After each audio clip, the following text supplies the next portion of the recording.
So guys, I just wanted to show you quick my bike. As I said, this is a 07 919, otherwise known as the Hornet, but due to some crazy antics by the old car company AMC, they just wouldn't sell the Hornet name to Honda here in America. Even though these bikes are from 2002 to 2007 was the last year, and mine's an 07. So, see how dirty your chain gets? Like, look, it's almost as dark as the tire, and that's gold chain. And I just cleaned that a couple days ago. Sparkling. But Delkevic exhaust on there.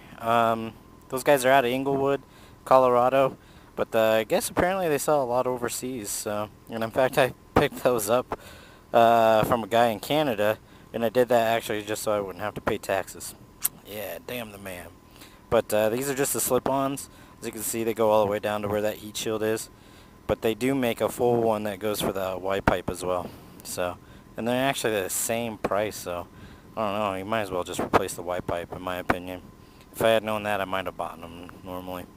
But changed out the mirrors on here. So these are like Aprilia lookalikes. I got them cheap. I think 30 bucks off of like Bike Bandit or something. I got the CRG levers for actually, again, I think like 60 bucks off of another form member, so they're used. So, and then probably one of the best upgrades I did was the stainless steel brake lines, front and rear. So I did that because those stock ones, rubbers that come on your bike stock, as I just said, they will expand when you're out riding hard and everything, and the fluid heats up. Those things will start to expand. So by the end of the day, instead of a tight, that might go all the way in and start touching your bar before you're getting really good braking. So these things, however, will not expand on you.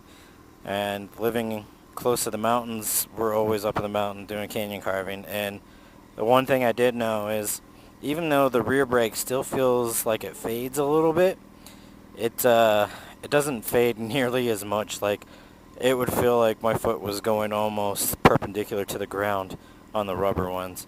So now I actually have some play still.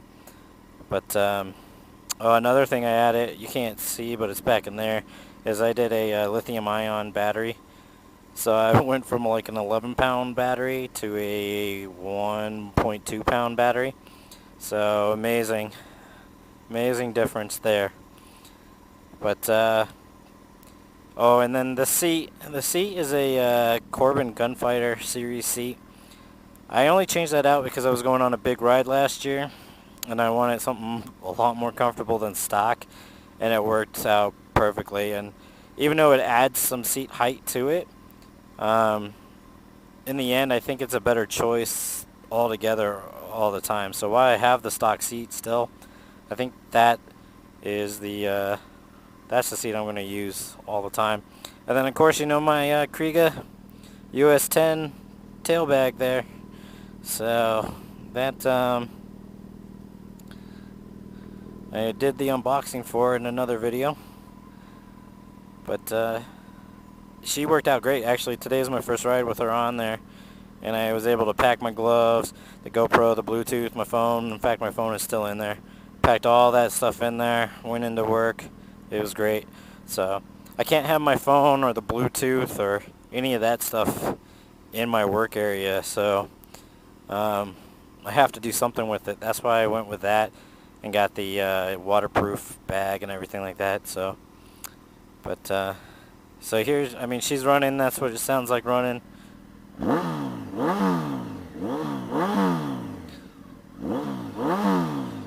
So those Delcavics sound freaking amazing compared to stock. But you hear that high-pitched whine, that's the engine. They all do that. Any 919 you hear up and running, they're going to have that kind of high-pitched whine. You can hear a little bit of ticking in there, and those are the valves too. That's perfectly normal if you get a 919 or even a 599. They do that, so don't get all worried and upset about it. But so there you guys go. There's the red fox in all her beauty. So I do want to change out those frickin' indicators there. They look horrible. The fender eliminator kit, obviously put it on they blink in here. So, but yeah, I don't know what I want to do, how small I want to go, or what. But yeah, I definitely want to change those out. So,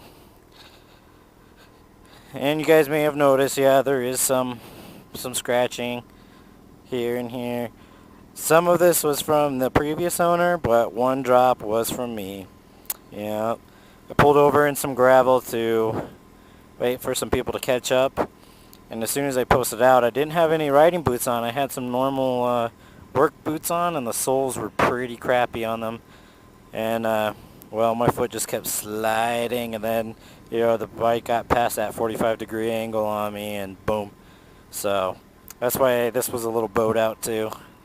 So, and that, surprisingly, that's all the damage she took. So I'm not too upset.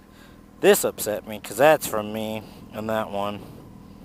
And that's, I mean, I guess I could get it repainted or try to find another one, but I guess I'll live with her battle scars as long as I have her.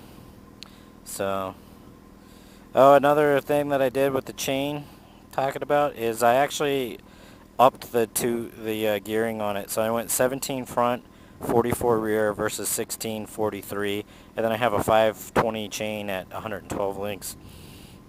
So I shortened the wheelbase too by doing the 520 112 link, but I made the gearing taller because daily commute, right? I commute all the time, so I wanted to get a little bit more gas mileage out of it, and I went from 46 to 52. So, and that's 1,000 cc's, so that's pretty dang good. But you guys see my ride, so it's almost like I'm riding the highway anyways. So, but overall, I mean, heck, I can't complain with another 6 on the highway. It really, on the long trip, it didn't make too much of a difference. I think overall, mileage-wise, on the highway, I got about another 12 miles per tank. So, not substantial on that portion of it, at sustained speeds like that, but for commuting, that worked out amazingly.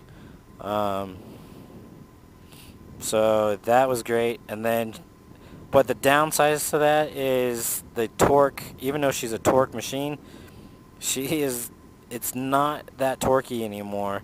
So doing like a power wheelie out of first, second, and third is probably no longer possible. Just probably out of first.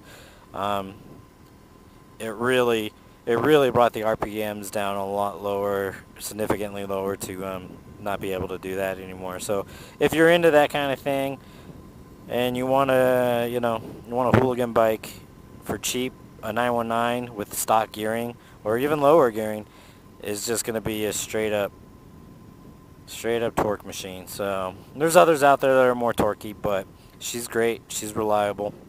But there's my bike, guys. There's the Red Fox.